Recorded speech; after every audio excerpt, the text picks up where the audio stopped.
everyone, it's your favorite realtor Sean here today for another edition of Milestone Mondays. Today is July 10th, 2023, and let's start off with the numbers. Past 7 days in the Denver metro real estate market, there have been 1,202 new listings, been 1,157 price decreases, been 1,203 properties that have gone under contract, there have been 965 properties that have closed.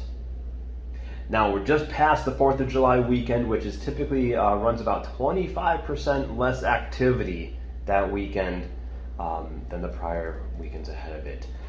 Now we're picking back up a little bit again. Everyone wanted to celebrate the 4th of July weekend. Now everybody's kind of back out on the weekend. So what that means is prices and activity will pick up a little bit. We're still very much in a seller's market.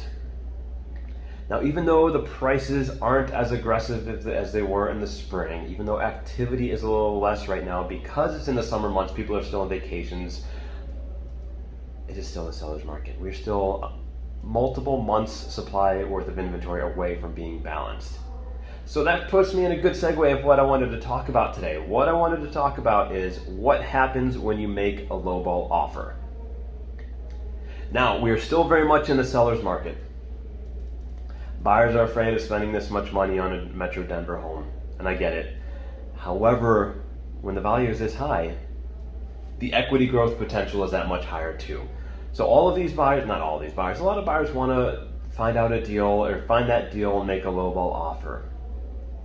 Now that's because we are so short on inventory. A lot of sellers right now might take that as an insult, depending on how long it's already been on the market.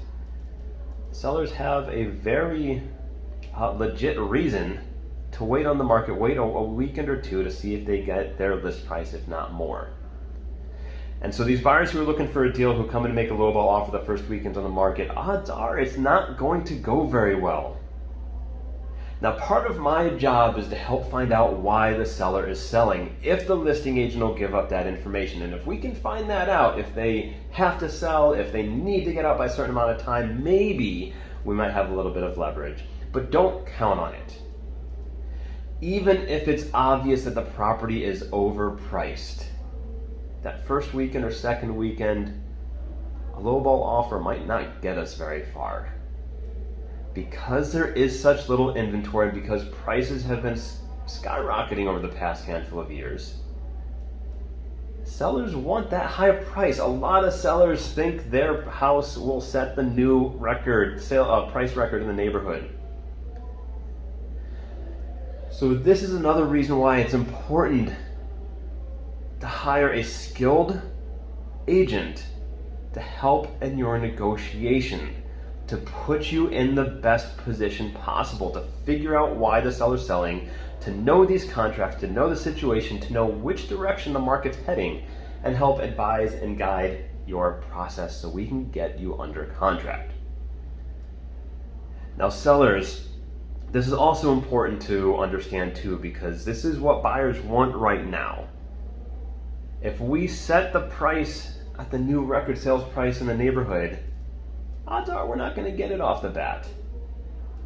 No record sales price has ever been set by setting it there initially.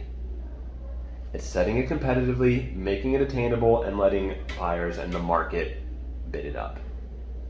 Now, I can't always guarantee that. We got to look what the market's doing, look what your neighborhood's doing, look at the condition and location of your property. That all being said, hire a skilled realtor to put you in the best position, and maybe you'll get a better price, maybe you'll get some concessions. It needs to be a win-win for both sides, and that is important. So if you're curious what that looks like for you, selling or buying or even investing, give me a call. Your favorite realtor, Sean, 720-773-0912. We'll see you next time.